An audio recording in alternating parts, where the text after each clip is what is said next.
তরলের তাপীয় প্রসারণ বা থার্মাল এক্সপ্যানশন অফ ফ্লুইড সম্পর্কে এটা আমাদের সেকেন্ড ভিডিও, এবং এই ভিডিও থেকে আমরা মেইনলি যে জিনিসটা করব সেটা হচ্ছে একটা এস্টাবলিশমেন্ট, যেটা কিনা মেইনলি বলবে তরলের প্রকৃত প্রসারণ গুণাঙ্ক এবং আপাত প্রসারণ গুণাঙ্কের মধ্যে সম্পর্ক। সো বেসিক্যালি আমরা এই এস্টাবলিশমেন্টে যেটা করবার চেষ্টা করব, দ্যাট ইজ তরলের আপাত প্রসারণ গুণাঙ্ক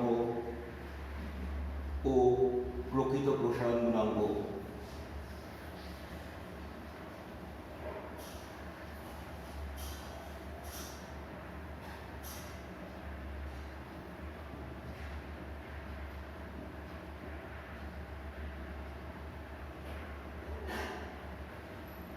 সম্পর্ক। সো বেসিক্যালি আমরা এই এস্টাবলিশমেন্টটা এক্ষেত্রে করবার চেষ্টা করব। So this is Shobhashubha Roy Karmakar and you are watching my channel, that is Reverberation Guidelines. So here we start. এটা করবার জন্য আমরা সবার ফার্স্টে যে জিনিসটা ধরছি যে কোনো একটি পাত্রের আয়তন আমরা ধরে নিচ্ছি। সো ধরা যাক 0 ডিগ্রি সেলসিয়াস উষ্ণতায় পাত্রের আয়তন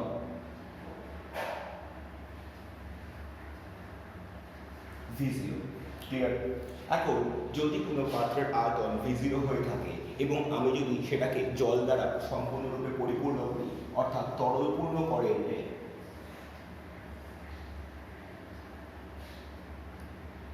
তরলের আয়তন হবে obviously V0,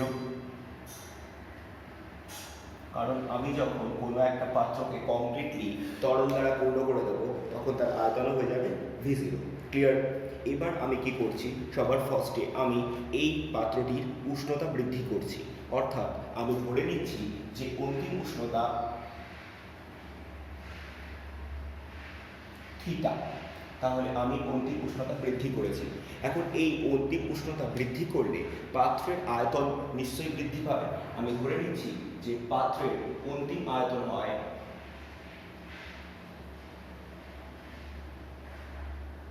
that can be written as V theta, অর্থাৎ আমি ধরে নিলাম যে পাত্রের আয়তন অবভিয়াসলি বৃদ্ধি পাবে, কারণ তাপমাত্রা বাড়ার সাথে সাথে পাত্র যেহেতু কোনো একটি ধাতব বা কঠিন পদার্থ দ্বারা তৈরি, সেই জন্য তার আয়তন অবশ্যই বৃদ্ধি পাবে। এবং এর জন্য তরলের প্রকৃত আয়তন আমি যা জানি সেটাই ধরব। তরলের প্রকৃত আয়তন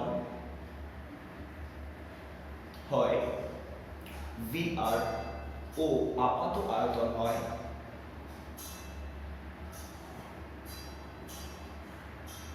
VA, অর্থাৎ এই প্রত্যেকটা জিনিসকে আমি আমার মতো অ্যাপ্রক্সিমেশনে ধরে নিলাম। রাইট নাও আমি যে কাজটা করবার চেষ্টা করছি, এই পুরো কনফিগারেশন অনুযায়ী আমি প্রত্যেকটা জিনিস কত পরিমাণ বৃদ্ধি পেয়েছে সেটা বার করবার চেষ্টা করব। অর্থাৎ আমি যেটা বের করবার চেষ্টা করব সেটা হচ্ছে পাত্রের মোট কত আয়তন বৃদ্ধি হয়েছে। না, পাত্রের আয়তন বৃদ্ধি আমরা খুব ইজিলি বের করতে পারবো। পাত্রের আয়তন বৃদ্ধি কিভাবে বেরোবে? না, অন্তিম আয়তন যত হয়েছে that is nothing but V theta, আর প্রাথমিক আয়তন যত ছিল দ্যাট ইজ V0। একইভাবে আমি বলতে পারবো যে তরলের প্রকৃত বৃদ্ধি কত? না, তরলের প্রকৃত বৃদ্ধি that can be written as VR, আর প্রাথমিক ছিল V0। তেমনি একইভাবে তরলের আপাত বৃদ্ধি কত? না, তরলের আপাত বৃদ্ধি এই কনফিগারেশনেও আমরা জানি তরলের অন্তিম আপাত আয়তন হচ্ছে VA, আর প্রাথমিক আয়তন ছিল V0। সো এবার আমরা মেন লজিকটা অ্যাপ্লাই করব, যে লজিক অনুযায়ী আমরা জানি যে তরলের প্রকৃত আয়তন বৃদ্ধি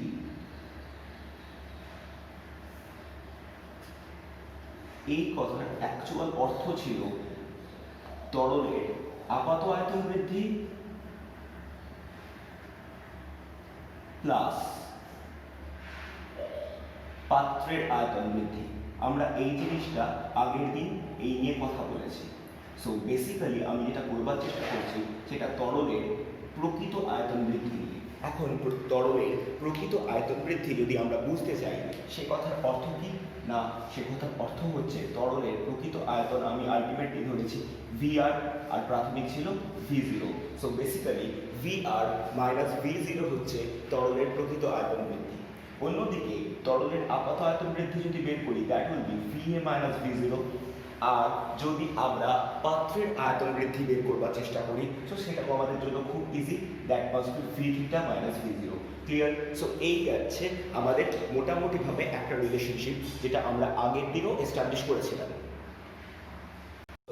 আমরা এবার যেটা করবার চেষ্টা করছি সেটা হচ্ছে উষ্ণতা বৃদ্ধির পরিমাণ বের করার চেষ্টা করছি।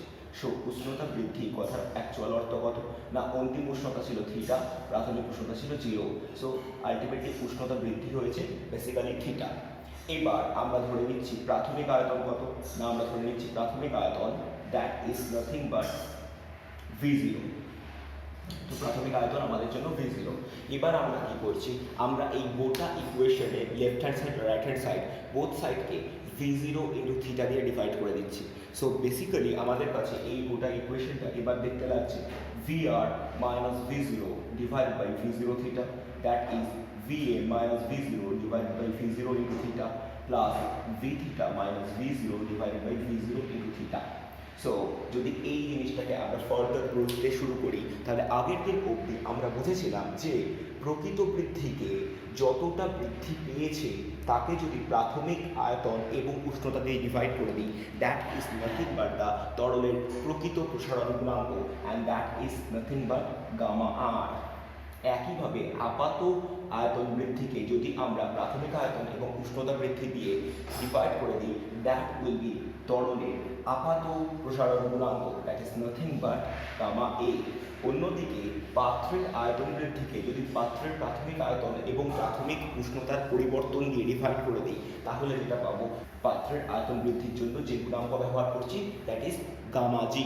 So this is the actual relationship যেটা কিনা তরলের প্রকৃত প্রসারণ গুণাঙ্ক এবং আপাত প্রসারণ গুণাঙ্কের মধ্যে একটা সম্পর্ক স্থাপন করে।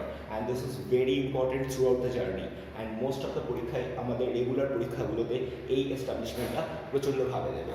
ক্লিয়ার? সো রাইট নাও যে পার্টিকুলার টপিক নিয়ে আমি কথা বলবো দ্যাট ইজ ভার থার্মোমিটার বা ওয়েট থার্মোমিটার। এই ভার থার্মোমিটার বা ওয়েট থার্মোমিটার নিয়ে আমরা বেসিক্যালি যে টপিকটা নিয়ে আলোচনা করব দ্যাট ইজ তরলের আপাত প্রসারণ গুণাঙ্ক। এবং এক্ষেত্রে যখন আমরা আলোচনা করব আমরা একটা জিনিস খুব ভালোভাবে ধরে নেব যে এক্ষেত্রে আমরা পাত্রের প্রসারণ গুণাঙ্ক that is gamma G is far less than তরলের আপাত প্রসারণ গুণাঙ্ক দ্যাট ইজ গামা এ। অর্থাৎ এইটুকু জিনিস আমরা সবার ফার্স্টেই এখানে ধরে নেব, কারণ এই জিনিসটা নিয়ে আমরা কথা বলবো না। সো রাইট নাও আমি ফার্স্টে দেখাতে চাইবো যে একটা ভার থার্মোমিটার বা ওয়েট থার্মোমিটার দেখতে কীরকম হয়। সো একটা ভার থার্মোমিটার বা ওয়েট থার্মোমিটার অ্যাকচুয়ালি দেখতে একটু অদ্ভুত রকমের একটা কনফিগারেশন নেয়। দেখতে হয় পুরোপুরি এইরকম টাইপটা, যার মুখটা অত্যন্ত সরু এবং ছোট। এখন আমি সবার ফার্স্টে ধরে নিচ্ছি যে এর ভর অর্থাৎ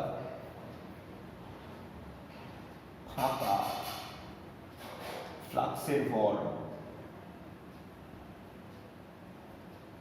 দ্যাট ইজ এম। অর্থাৎ আমি এটা সবার ফার্স্টে ধরে নিচ্ছি যে এটা ফাঁকা এবং এর ভর এম। এখন আমি সবার ফার্স্টে বলছি যে θ1 উষ্ণতায় এটি তরল পূর্ণ করলে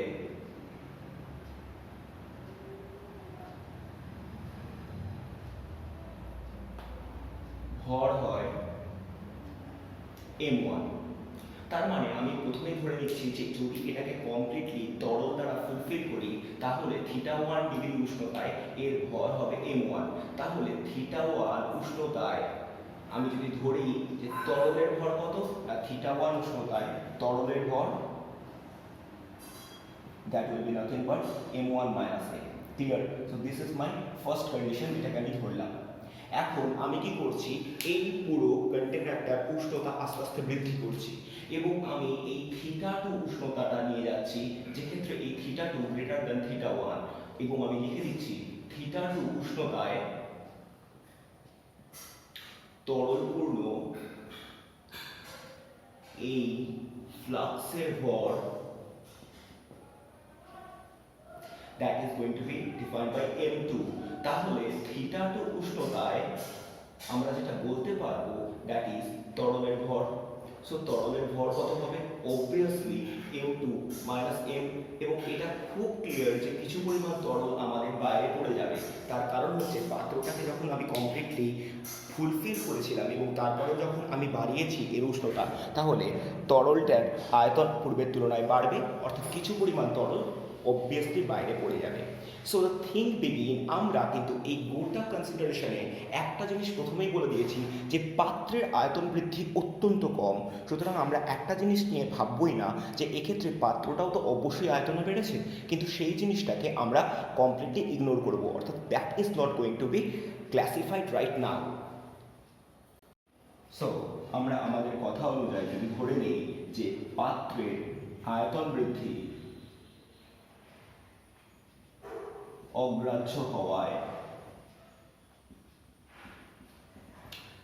θ1 উষ্ণতায় m1 মাইনাস m তরলের আয়তন ইকুয়াল টু θ2 উষ্ণতায় m2 মাইনাস m তরলের আয়তন, এরা অবভিয়াসলি সমান হবে। তার কারণ আই টোল্ড ইউ আর্লিয়ার যে যখন আমি গোটা সিস্টেমের উষ্ণতা θ1 রেখেছিলাম, তখন যতটুকু তরল ছিল তার ভর ছিল m1 মাইনাস m, এবং তার আয়তন কত ছিল? আমি ধরে নিতে পারি যে যদি ধরা যাক গোটা কন্টেনারের আয়তন যদি v হয়, তাহলে এতটুকু তরল v আয়তনে ছিল। পরে যখন আমি উষ্ণতা বৃদ্ধি করেছি, অবভিয়াসলি কিছু পরিমাণ তরল বাইরে পড়ে গেছে, তখন গোটা তরলের ভর কত ছিল? m2 মাইনাস m, কিন্তু সেই m2 মাইনাস m তরলটাও এই কন্টেনারের মধ্যে, এই v আয়তনের মধ্যেই ছিল।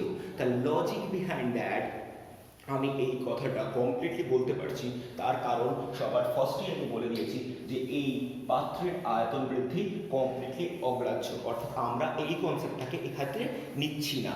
ক্লিয়ার? সো আমরা যেটা বলতে পারি দ্যাট ইজ v অফ θ1, অর্থাৎ θ1 উষ্ণতায় যা আয়তন থাকবে, v অফ θ2 অর্থাৎ θ2 উষ্ণতায় সেই আয়তনই থাকবে। কিন্তু আমরা জানি আয়তন কথার অর্থ কি? আয়তন কথার অর্থ হচ্ছে ভর বাই ঘনত্ব। আচ্ছা, ভর কত?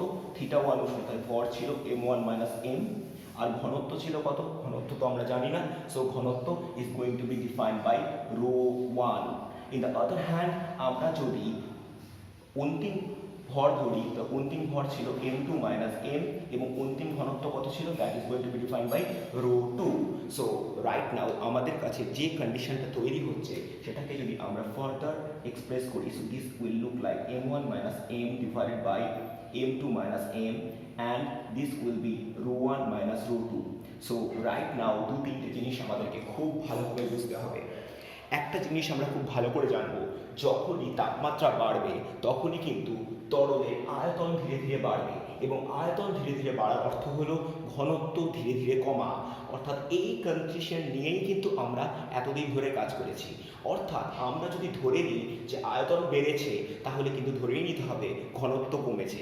অর্থাৎ আমরা এইটুকু জিনিস খুব ভালো করে বুঝবো যে এই ρ1 যে ঘনত্বটা ছিল θ1 উষ্ণতায়, এবং ρ2 যে ঘনত্বটা ছিল θ2 উষ্ণতায়, যদি এই দুটোকে বোঝার চেষ্টা করি, এবং যেহেতু θ1টা θ2 থেকে ছোট, তাহলে আমরা বলতেই পারবো যে ρ1 ঘনত্ব ρ2 ঘনত্বের তুলনায় বড়, অর্থাৎ উষ্ণতা কম থাকলে ঘনত্ব বেশি হয় এবং উষ্ণতা বাড়লে ঘনত্ব কমে যায়। Clear?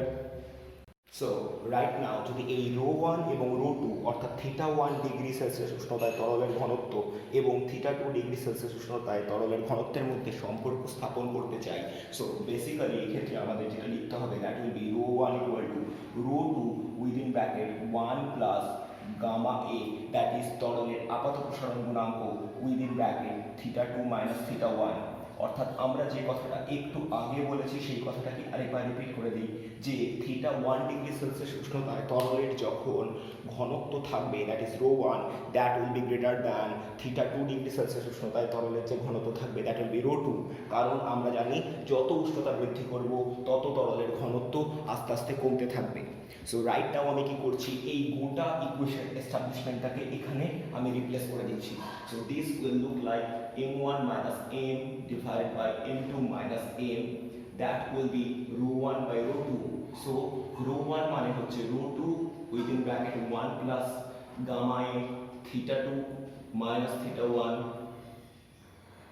divided by rho 2. So rho 2 যদি কেটে যায় তাহলে আমার এখান থেকে যে জিনিসটা পড়ে থাকছে m1 minus m divided by m2 minus m.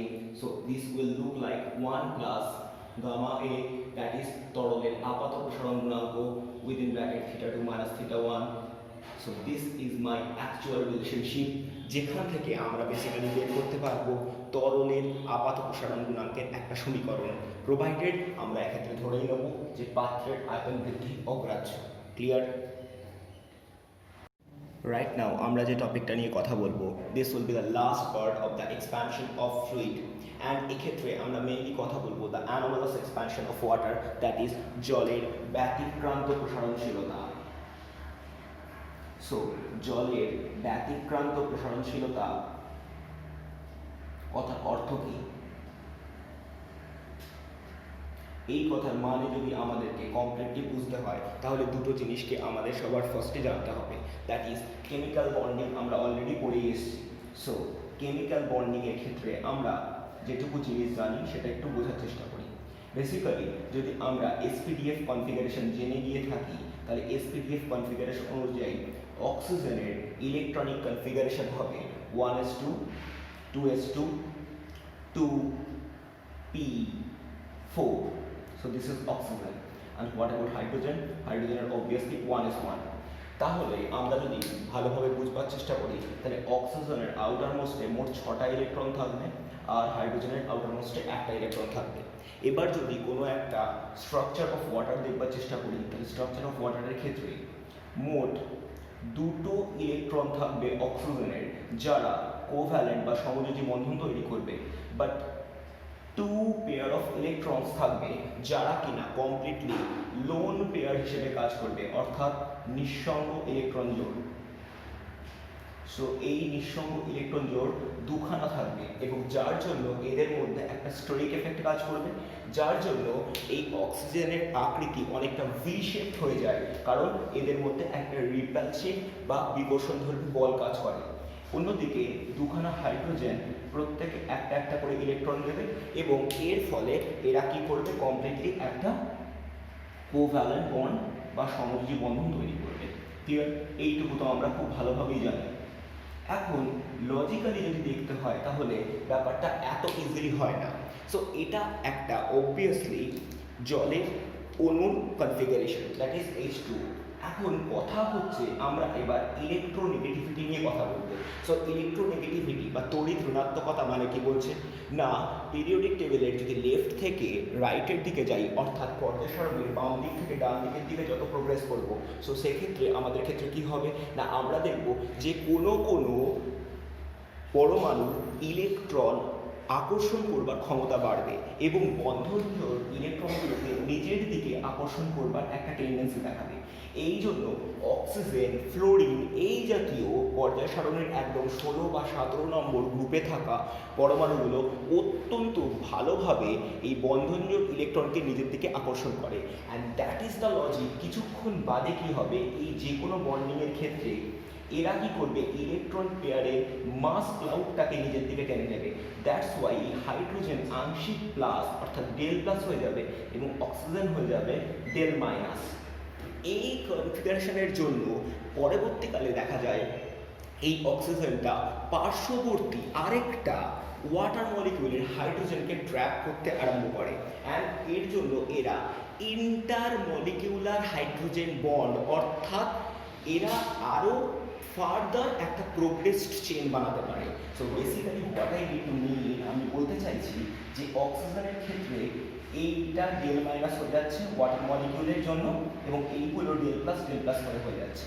এখন আমরা যদি সেকেন্ড কোনো ওয়াটার মলিকিউল দেখবার চেষ্টা করি, যে ওয়াটার মলিকিউলের ক্ষেত্রে এইখানে হাইড্রোজেন আছে, অর্থাৎ যদি আমরা এইরকম বুঝবার চেষ্টা করি তাহলে কি হয়ে যাবে না, এইখানে একটা ইন্টারমলিকিউলার হাইড্রোজেন বন্ড তৈরি করবে। এই ইন্টারমলিকিউলার হাইড্রোজেন বন্ড তৈরি করবার জন্য এক্ষেত্রে কি হচ্ছে, একটা স্ট্রং আকর্ষণ বল তৈরি হবে এবং যার জন্য একটা চেইন লাইক ফর্মেশন তৈরি করবে এবং এই চেইন লাইক ফর্মেশনের জন্য এরা কি করবে, ফার্দার বন্ডিংটাকে প্রোগ্রেস করবে এবং যার জন্য এই জলের অণুগুলোকে খুব সহজে একটার থেকে আরেকটাকে বিচ্ছিন্ন করা যায় না। So this is known as intermolecular hydrogen bond. এবং এই কারণের জন্যই সাধারণভাবে নর্মাল অ্যালকোহল যেক্ষেত্রে 78 ডিগ্রিতেই আমাদের কাছে বাষ্পীভূত হয়ে যায়, সেখানে ওয়াটার মলিকিউল 100 ডিগ্রি সেলসিয়াস অবধি এক্সটেন্ড করতে পারে। তো that is the main concept, যে জল একদম ব্যতিক্রম প্রসারণ দেখায় এবং এই ব্যতিক্রান্ত প্রসারণশীলতা দেখবার জন্য মেন কারণ হচ্ছে যে এরা ইন্টারমলিকিউলার হাইড্রোজেন বন্ড দেখাতে পারে। So this is the main theme, and till then stay home, stay safe.